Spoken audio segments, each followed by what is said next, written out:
L'essentiel de cette édition du soir, Religion Côte d'Ivoire, les fidèles de l'église du ministère pour la vie de Christ ont célébré le messe spirituel, la prophétesse Diomandé. On en parle dans cette édition. On parlera aussi de Sinoneta Somarunga, élue présidente de la Suisse. En Europe, environnement, des fortes gelées ont sémé le chaos en Europe centrale. Avancez avec les pas de sûreté comme appui Jésus-Christ de Nazareth. Madame, Monsieur, bonsoir. Et merci de choisir Béni TV, la chaîne de ta grâce, pour cette édition d'information. Et nous démarrons cette édition avec les fidèles du ministère pour la vie de Christ qui ont organisé et célébré et honoré le mère spirituelle, la prophétesse Diomandé. Ce, le jour de son anniversaire, pour rendre gloire à l'Éternel. Les fidèles ont fait parler leur cœur en offrant un véhicule 4x4 et d'autres présents à leur mère spirituelle. Regardez. Honore ton père et ta mère, en fait que tu sois heureux et que tu vives longtemps sur la terre. Fin de citation. Nous dit le livre de Éphésiens chapitre 6 versets 2 à 3. Le premier commandement avec une promesse. Et oui, la parole de Dieu. Celle qui a le secret des mystères et de la bénédiction pour une vie réussie et bénie. Une vision, une attitude. Et que les fidèles de l'église du ministère pour la vie de Christ, EMVC, ont démontré le dimanche 30 novembre 2014. Lors de l'anniversaire de leur mère spirituelle, la prophétesse Diomandé. Un moment d'allégresse avec un chapelet de surprise à l'endroit de la ministre de l'Évangile par ses fidèles. Il y a papa et toute la grande famille, ses enfants, ses petits-enfants, ils ont comme cadeau la carte élémentaire.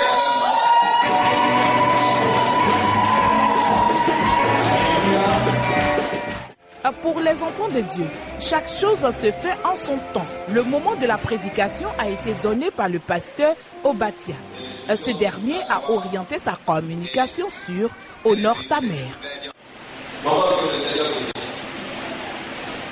Comme j'ai l'habitude de le dire, il y a un principe de vie. Si tu as compris ce principe, tu vas aller au ciel. Alléluia. Si tu veux pas jeter la plus grosse Bible comme ça, mais si tu ne sais pas honorer ta mère, toi, paradis, elle n'a pas pour toi. L'enfer, c'est possible. Amen. Et pour avoir des bénédictions sur la terre des vivants, Jésus ne descendra pas pour te dire que béni. Jésus ne va pas te toucher. Il y a une main que Jésus reconnaît qui doit te toucher. Il y a une bouche que Jésus reconnaît qui doit te parler. Il y a un cœur que Jésus reconnaît qui doit te bénir. Et si ce cœur est disposé pour toi, toutes les grâces et les bénédictions et toutes les portes sont fermées dans ta vie, c'est honorer sa mère.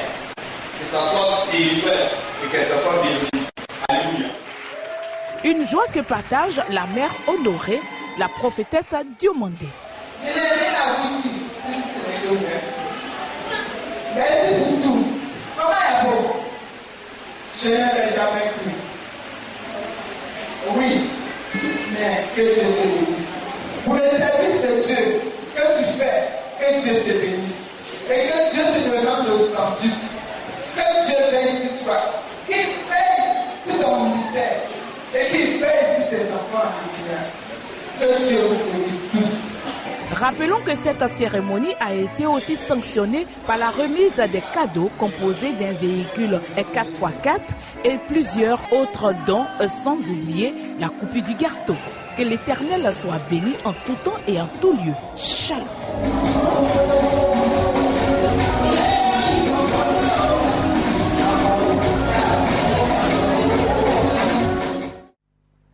Quant à la mission évangélique Ayez la vie, elle a célébré Dieu lors de sa fête de la moisson, une fête pour recueillir des fonds pour la construction d'un centre de délivrance. Christian Omebrio était l'œil de la rédaction. Voici son compte rendu. Contrairement à ce qu'on pourrait penser, les ouvriers étaient nombreux dans la maison du Seigneur le dimanche 30 novembre 2014 à Abobo-Akeikwa. Ils sont venus d'Aba et fossiles spirituels en main pour moissonner et s'aimer dans l'amour du Seigneur. Eux, fidèles comblés de la mission évangélique et la vie, ont tenu à exprimer par des gestes forts leur gratitude à l'égard du Créateur qui les aura guidés et protégés tout au long de l'année ecclésiastique écoulée. La fête de la moisson, la 3e du genre, marque aussi le 3e anniversaire de l'Église, construite il y a 3 ans sur fonds propres à la gloire du Seigneur. Mais l'ambition étant à la hauteur des attentes du Père, il était aussi question ce jour de récolter des fonds en vue de la construction des centres de retraite pour la délivrance des personnes possédées par l'esprit de sorcellerie. Le projet étant de leur permettre de retrouver une vie normale et ainsi d'entretenir la possibilité de voir les promesses du Seigneur se réaliser dans leur vie. L'apôtre Pierre Daniel, président fondateur de la Méavie, a selon le thème choisi pour la circonstance, exhorté les uns et les autres à changer de manière d'adorer Dieu. Car, dit-il, Christ se manifeste en fonction de notre adoration. Autrement dit, notre bénédiction dépend du degré de dévouement accordé aux choses du royaume. Des dons et des promesses ont été faits pendant cette fête de moisson à Akeikwa, mais on retiendra surtout le volet social de la mission évangélique et la vie qui œuvre en faveur de veuves, des orphelins et des démunis. Elle procède ainsi régulièrement à des remises de dons en vivres et non-vivres aux nécessiteux. Voilà qui vient justifier le rôle de l'Église dans la société et confirmer qu'Akeikwa, village attitré par excellence, en plus de savoir chasser les succulents mollusques, on sait aussi adorer le Seigneur dans toute sa quintessence. Que Dieu vous bénisse. Pose de la première pierre pour la construction de la cathédrale de la mission évangélique La Parole en action. En plus, un culte de remerciement à l'Éternel pour la restauration des âmes et la délivrance de plusieurs opprimés. Reportage pour les détails. Ambiance festive à la mission évangélique La Parole en action le samedi dernier.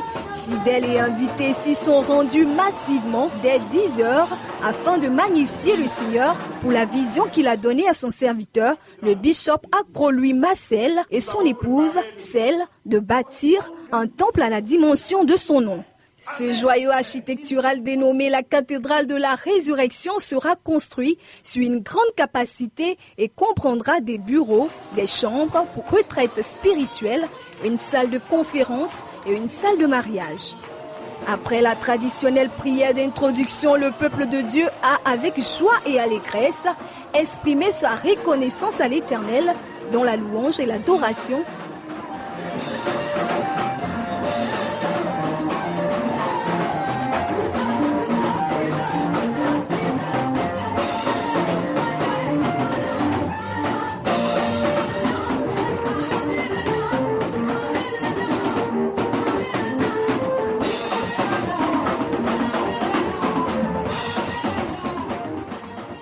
Se prononçant sur le thème « Levons-nous et bâtissons pour le Seigneur », le bishop Adebayo Adjejimeji du Buisson Adam, invité spécial du bishop Akro, est revenu sur l'importance de faire jaillir de terre des édifices à vocation spirituelle, ceci afin de permettre au peuple de Dieu d'adorer le Seigneur avec honneur et dévouement.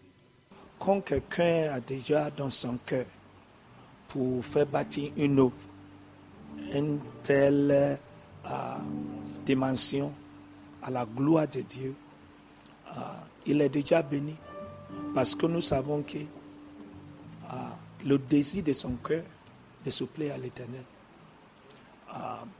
L'homme qui a déjà le désir de faire plaisir à l'Éternel est déjà béni. Un point de vue totalement partagé par les initiateurs de ce projet. Créée en 2003, la mission évangélique La Parole en action œuvre pour la restauration et la délivrance des âmes. De ce fait, la pose de la première pierre de son temple dédié à l'Éternel lui permettra d'intensifier et de diversifier ses activités pour le rachat des vies. Une mission à laquelle nous sommes tous conviés. Nous prenons à présent la direction du Bénin en restant sur la page chrétienne. La 10e édition de la cérémonie de graduation des étudiants au Collège public de théologie et de séminaire La Lumière de la Bible a été organisée dans un moment d'allégresse, ce devant les parents, amis, frères et sœurs en Christ. Plus de précisions dans ce reportage que Béni TV Bénin vous propose.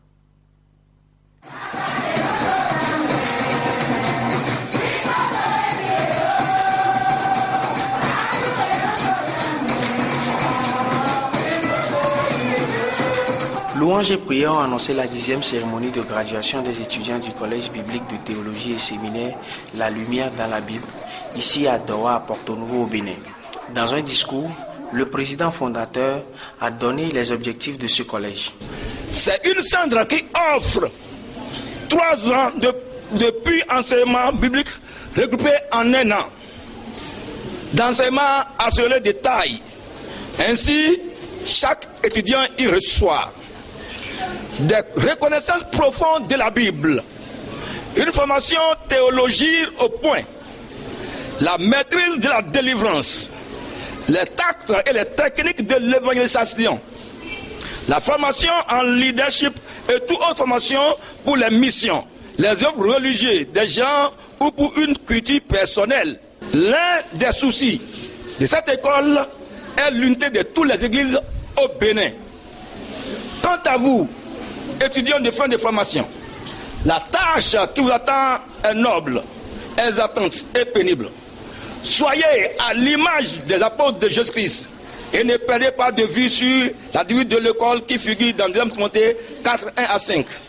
Les étudiants, à leur tour, ont exposé les résumés des enseignements reçus durant un an et, selon Éphésiens chapitre 4, le verset 11 et 12, le promoteur de ce collège a procédé à l'onction de 12 récipiendaires, dont 4 révérends, 3 pasteurs et 5 évangélistes avec le soutien des hommes de Dieu venus d'ailleurs. Ces récipiendaires ont partagé la joie par rapport à la nouvelle mission qui leur est assignée. Je voudrais rendre grâce à Dieu parce qu'aujourd'hui a été un jour spécial pour moi. Parce que l'ennemi n'a pas voulu que je sois là aujourd'hui. Parce que ce matin, si j'ai été très électrocuté par le courant, je vois que c'est l'œuvre de Satan. Mais gloire à Dieu, Dieu a eu le dessus et je suis là aujourd'hui. Je rends grâce à Dieu pour toutes les œuvres qu'il a fait dans la vie. Pour l'émission de la mission de Dieu, c'est que je suis l'un des pasteurs. C'est tout juste pour ramener les hommes pour qu'ils soient pour le Père Céleste, pour que dans la vie, partout, on ne voit que des choses qui ne donnent pas gloire à Dieu. Donc, ma mission est que de faire tout possible par l'aide du Tout-Puissant pour que tout cela cesse.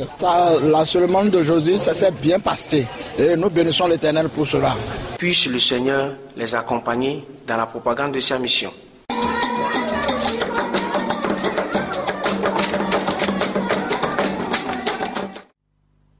Nous restons avec cette équipe de reportage de Béni TV Bénin. Elle nous parle cette fois du ministère piscine de Bethesda qui a 7 ans d'existence. Ce moment a été une occasion tout trouvée pour le leader, le pasteur Josiane de Souza, de s'adresser au peuple de Dieu pour galvaniser ces derniers. Regardez. 7 ans de marche et d'espoir avec Dieu pour le ministère piscine de Bethesda, année placée sous le signe de la perfection.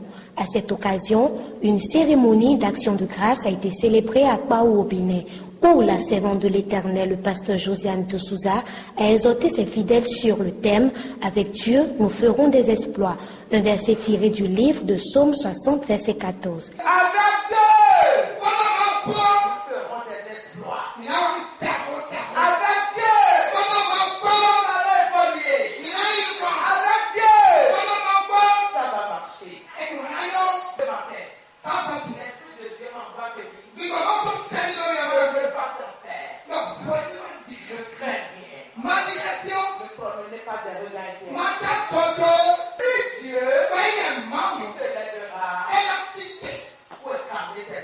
Durant cette célébration, un moment a été choisi pour l'imposition des mains.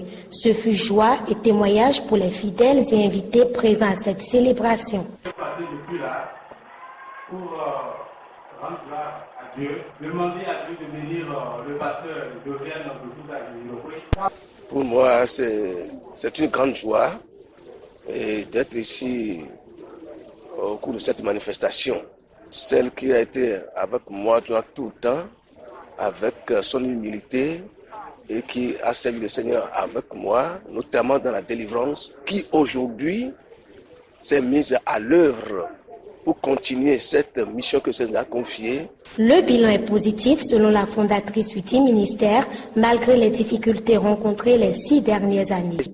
Quand on a commencé, ça n'a pas été facile. Ça n'a pas été facile. On a prêché au banc ici. Les gens se sont révoltés. qui n'ont pas voulu accepter l'évangile. On a commencé à partir du zéro. Aujourd'hui, l'effectif dépasse déjà 200. Donc on voit que vraiment le Seigneur a lieu. Le ministère de la femme a commencé depuis la résurrection de Jésus. Les femmes sont courageuses. Et Dieu m'a dit que l'heure a sonné. Et le ministère des femmes, c'est leur temps. Donc avec les femmes, Dieu veut vraiment travailler avec les femmes et avoir tout ce qui se passe avec les femmes maintenant. Je profite de l'occasion pour dire aux femmes, ces femmes chrétiennes, ces femmes qui sont toujours réticentes, qui disent non, qui je ne sais pas si c'est la honte ou bien, en tout cas, nous prions pour les femmes. Bientôt, les femmes vont gagner le monde pour Jésus. Les fidèles du ministère Piscine de Bethesda ont apporté dans la maison du trésor le dîme et leurs offrandes avec un cœur reconnaissant. Nous changeons de registre et nous posons nos valises en Égypte. L'industrie du tourisme se porte mieux dans ce pays avec une hausse de 70% par rapport à la période de 2013. Et notons que le pays a accueilli près de 2 800 000 touristes. Le point dans ce reportage. L'industrie touristique retrouve des couleurs en Égypte. Le pays a accueilli près de 2 800 000 touristes. Au troisième trimestre, malgré les troubles dans le Nord Sinaï, ce chiffre représente une hausse de 70% par rapport à la même période en 2013. Depuis juillet 2013 et l'éviction du président Morsi, de nombreuses chancelleries occidentales déconseillaient à leurs ressortissants de se rendre en Égypte. Notre pays, l'Égypte, est joli et des gens du monde entier viennent ici. Les étrangers se sentent en sécurité, ils laissent leurs sacs et leur argent sur le bateau, ils visitent les sites et ils sont toujours là quand ils reviennent. Le pays entier est arrivé à un point d'arrêt, affirme ce fabricant de bateaux. Le tourisme s'est arrêté et les gens ne font plus de croisières sur le Nil. Fortement impacté depuis la révolution du Nil qui a entraîné la démission d'Hosni Moubarak, début 2011, le tourisme est la première source de devises de l'Égypte. Les revenus du tourisme qui se montaient à 10 milliards d'euros avant ces événements sont tombés en 2013 à 5 milliards d'euros, à peine. À l'international, à présent, le secrétaire d'État américain John Kerry va rencontrer Lavrov sur le fond de la crise ukrainienne. Objectif, s'entretenir en marge de la conférence ministérielle annuelle de l'OCE, l'Organisation pour la sécurité et la coopération en Europe qui se tient en Suisse. Les détails. Rencontre sensible ce matin à Bâle entre les chefs de la diplomatie russe et américaine sur fond de crise ukrainienne. Sergei Lavrov et John Kerry doivent s'entretenir en marge de la conférence ministérielle annuelle de l'OSCE, l'Organisation pour la sécurité et la coopération en Europe, qui se tient en Suisse. Une rencontre 2 jours après une réunion de l'OTAN, durant laquelle les États membres ont été particulièrement critiques envers Moscou, accusés de soutenir les rebelles, le président en exercice de l'OSCE. Il y a quelques signes positifs actuellement sur la ligne de contact dans la volonté de trouver un accord entre Russes et Ukrainiens. Et il y a aussi des signes positifs dans le fait que l'on continue de faire des efforts pour faire des échanges de prisonniers. Il y a des éléments négatifs comme les violations sans cesse du cessez-le-feu. Et c'est pourquoi il faut continuer de travailler. Un espoir à Louhansk. L'armée ukrainienne et les séparatistes ont trouvé un accord de principe pour un nouveau cessez-le-feu dès demain. Depuis le début de la rébellion séparatiste au mois d'avril, plus de 4300 personnes ont été tuées dans l'est du pays. Comme je vous l'avais annoncé dans les titres, Simonetta Sommaruga a été élue présidente de la Confédération helvétique par le Parlement. Et notons qu'elle est ministre de la Justice et de la Police. Le point.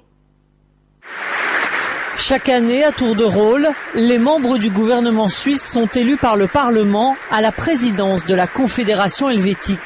Simonetta Sommaruga, ministre de la Justice et de la Police, va remplir cette fonction pendant 1 an. À 54 ans, elle est la 5e femme présidente de la Suisse et sait déjà à quoi elle va occuper son mandat.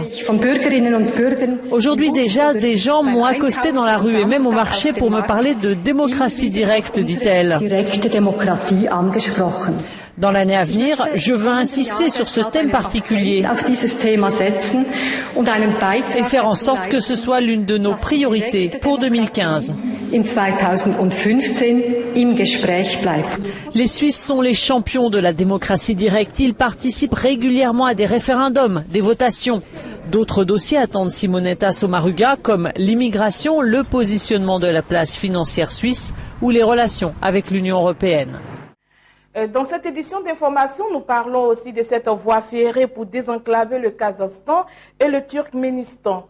Objectif, permettre d'accélérer le transport de produits pétroliers vers les marchés européens. Reportage.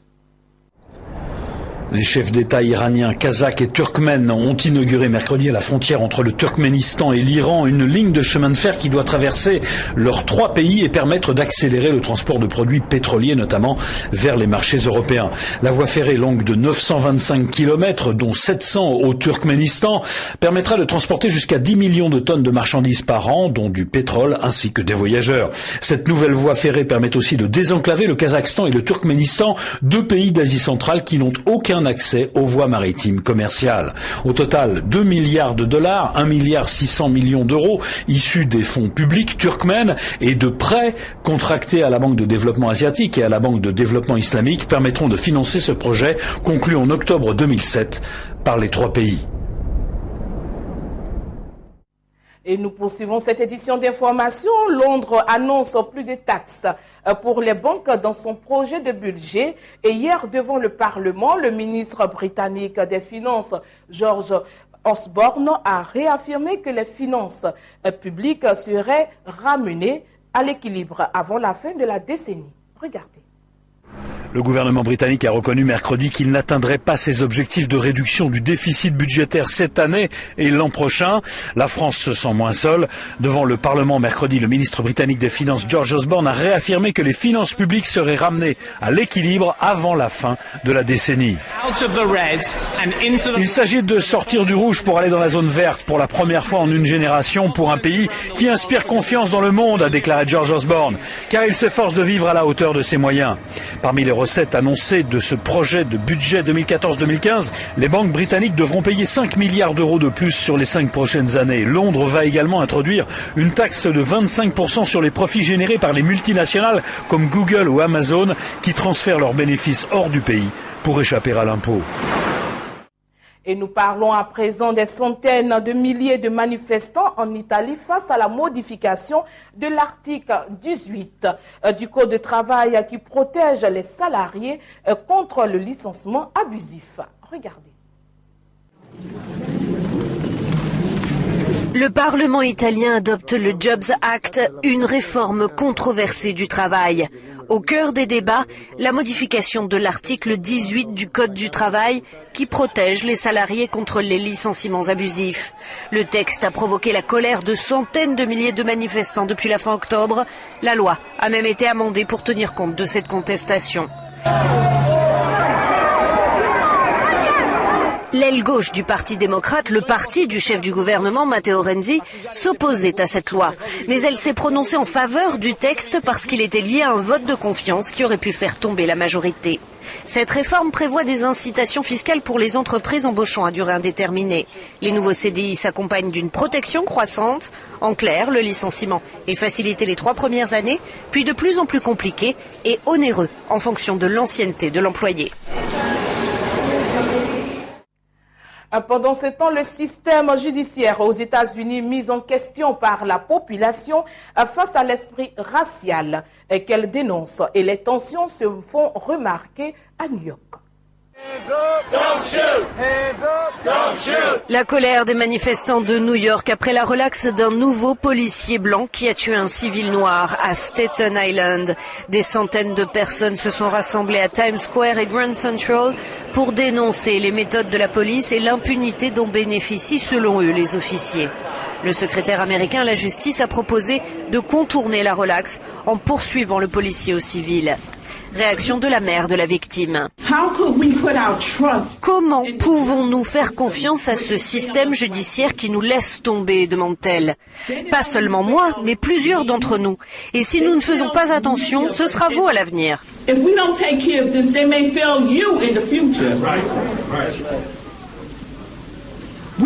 Nous devons changer les choses. Nous sommes heureux que le gouvernement fédéral envisage de reprendre l'enquête.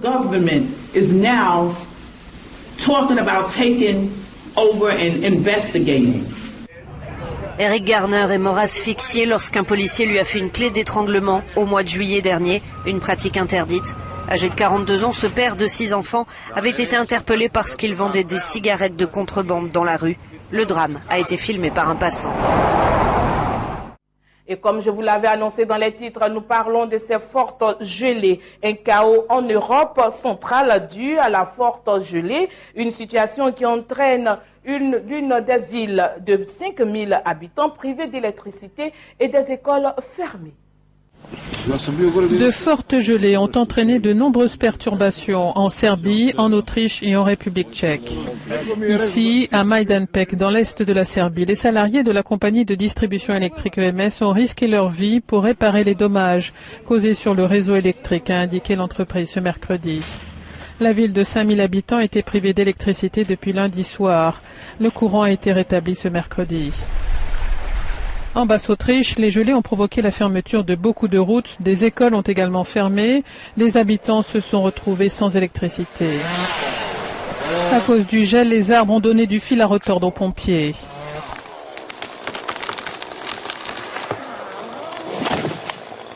Nos équipes ont coupé 3 arbres et tout autour, d'autres arbres sont tombés en explosant comme des grenades à cause du gel, a expliqué en substance le porte-parole des pompiers. En République tchèque, des médias locaux annonçaient ce mercredi soir un retour à la normale du trafic ferroviaire. Quelques 100 000 voyageurs avaient été touchés depuis lundi soir par d'importantes perturbations. Les trains ayant été immobilisés sur les voies à cause du givre sur les caténaires. Les tramways étaient également restés à l'arrêt à Prague. Et nous fermons cette édition d'information avec une note très triste. Sincère condoléances à notre collègue Tanguy Dodo qui vient de perdre son père. Madame, Monsieur, nous fermons cette édition d'information sur Béni TV, la chaîne de ta grâce et surtout prenez soin de vous.